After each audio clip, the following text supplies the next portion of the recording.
places that you know seem like fantasy.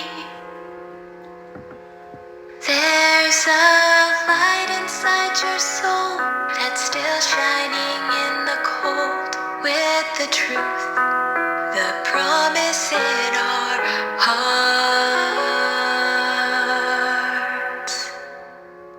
Don't forget, I'm with you in the dark.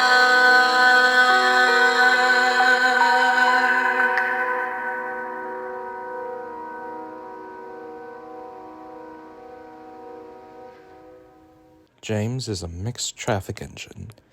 He's the same size as Edward.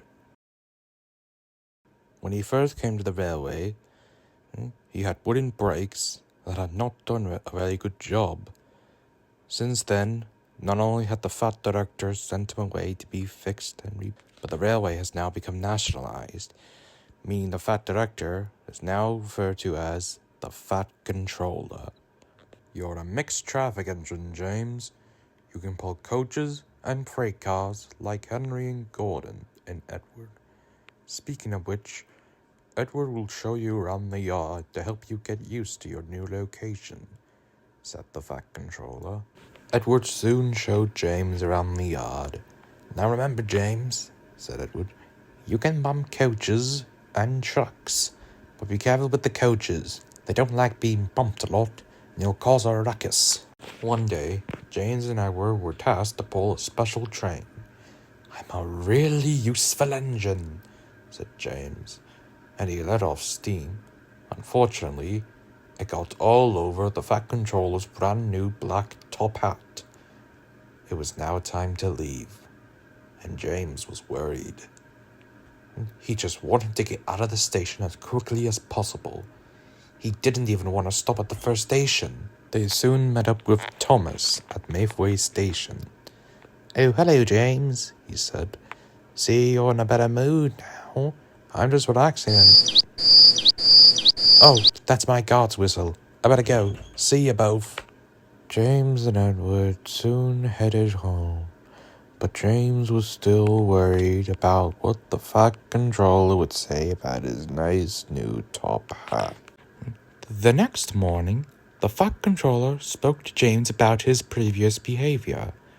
If you can't behave, he said, I shall take away your red paint and repaint you blue. James didn't like that at all.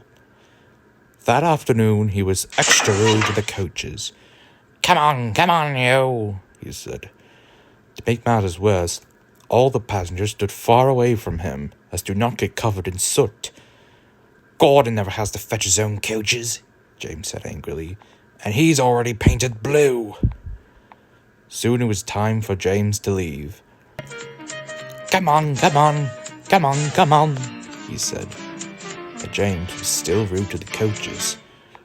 Oh, he said, don't bump us so hard, or we're going to stop. But James took no notice. After a mile or two down the line, the coaches finally had enough. We're going to stop. What happened? Said James. There's a pipe loose between the coaches, said his crew. We'll need a bootlace just to fix it. The crew asked the passengers if any of them had a bootlace. At last, one man named Jeremiah Jobling had one. Hey you, said James' driver. You have a leather bootlace. Please give it to me. I won't. So there. Then I'm afraid the train's gonna have to just stay here. The passengers all complained what a bad railway this was. Then they told Jeremiah how bad a person he was too. Everyone was very, very cross. At last, Jeremiah finally gave his bootlace to James' crew. They went between the coaches and tied a knot around the pipe to fix it. Soon James was finally able to leave. But I don't think he'll be so rude to the coaches ever again.